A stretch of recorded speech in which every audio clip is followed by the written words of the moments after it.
This is a day of affirmation, a celebration of liberty. We stand here in the name of freedom. We're about to play through and dissect one of the few speeches that has gone down in the annals of history as being one of the most beautiful, articulate, and impactful speeches delivered by an American politician to non-American audiences. What incredible presentation am I talking about? The Tiny Ripple of Hope speech, also known as the Day of Affirmation speech, delivered by Bobby Kennedy, on June 6th, 1966, to the National Union of South African Students. This is one of those few speeches that has so many incredible, creative word combinations and phrases that you can absorb into your vocabulary. I want to highlight some of these a little bit later, and I've also saved Bobby Kennedy's best quote until the very end of this video, so make sure you stick around.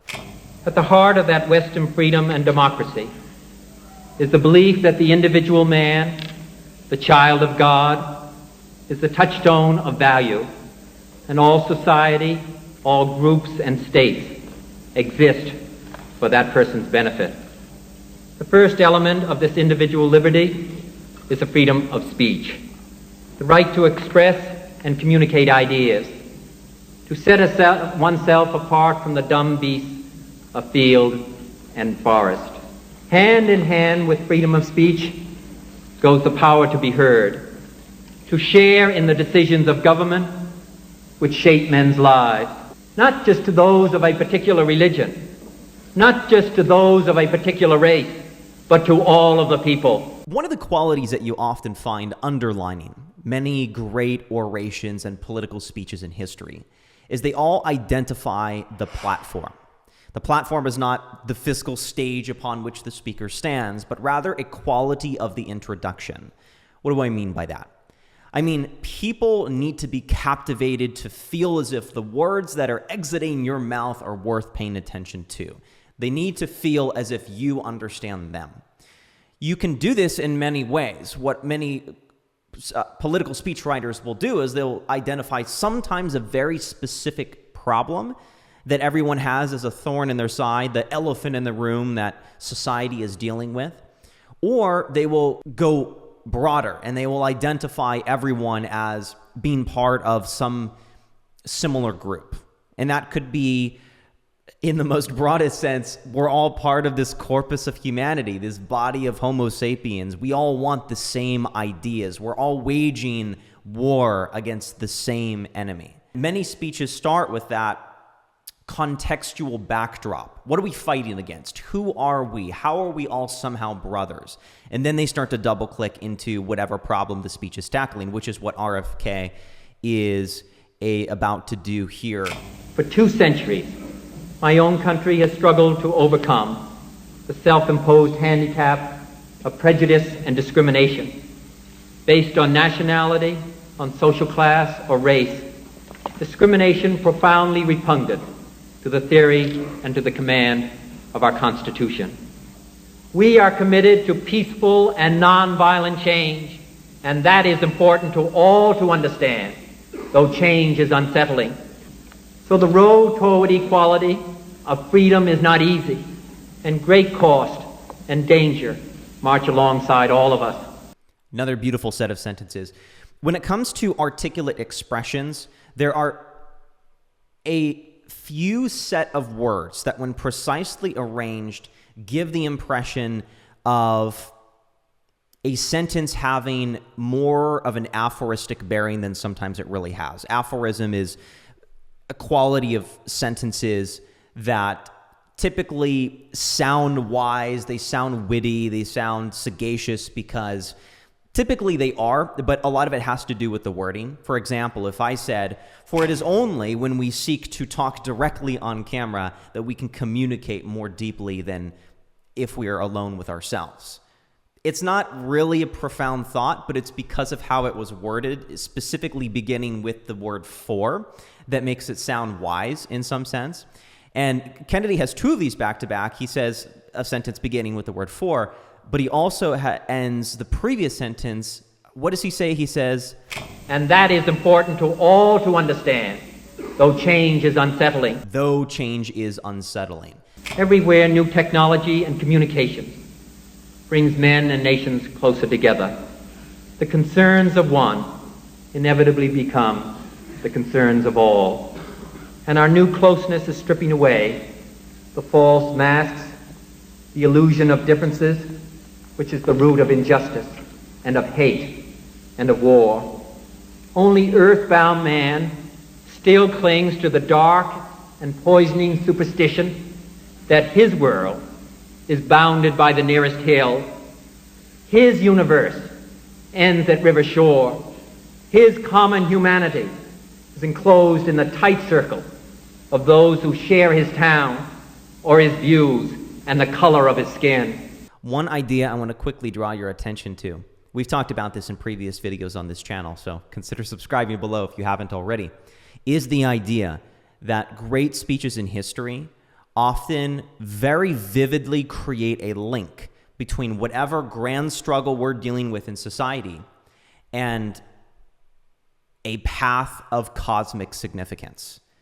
Simply, that means what we do right now has significance to the universe. Martin Luther King Jr. was a master at this. Even in his spontaneous interviews, he would speak as though he were fighting the battle for the very world itself. Come to see these things, I always felt a sense of cosmic companionship. One of the techniques that Robert has employed in this speech so far is he takes these struggles that we're dealing with. The struggles of one are the struggles of all, as he says in some variation. And he uses words that ground our struggles to the world. They're not some abstract, intangible, ephemeral idea that's floating out there that we have to somehow identify and then solve. It is something that is real. As he says, he uses words like earthbound man. These are different evils, but they are the common works of man. They reflect the imperfections of human justice, the inadequacy of human compassion, the defectiveness of our sensibility toward the sufferings of our fellows.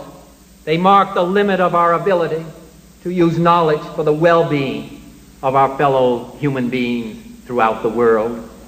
We must first, all of us, demolish the borders which history has erected between men within our own nations, barriers of race and religion, social class and ignorance.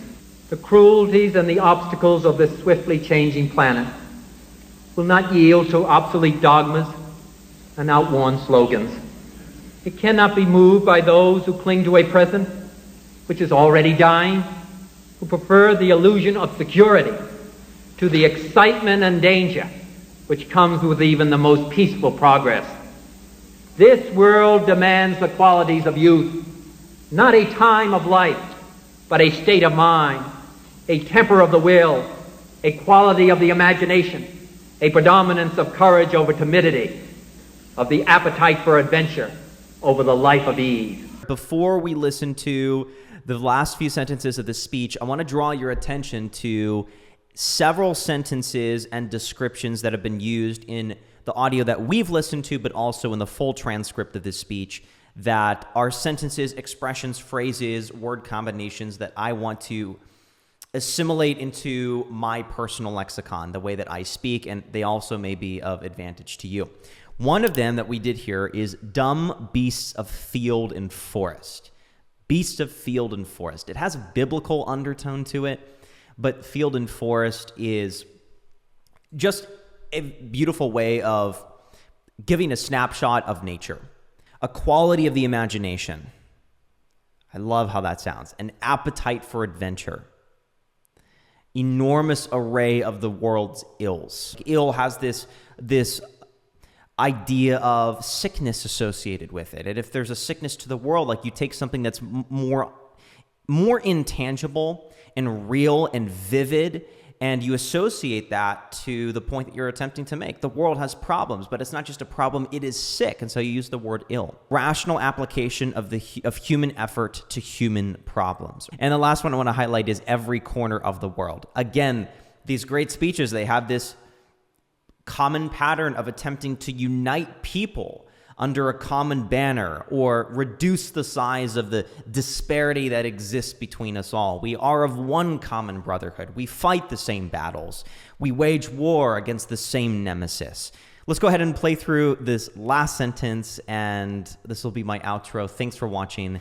Each time a man stands up for an ideal or acts to improve the lot of others or strikes out against injustice, he sends forth a tiny ripple of hope, and crossing each other from a million different centers of energy and daring, those ripples build a current which can sweep down the mightiest walls of oppression and resistance.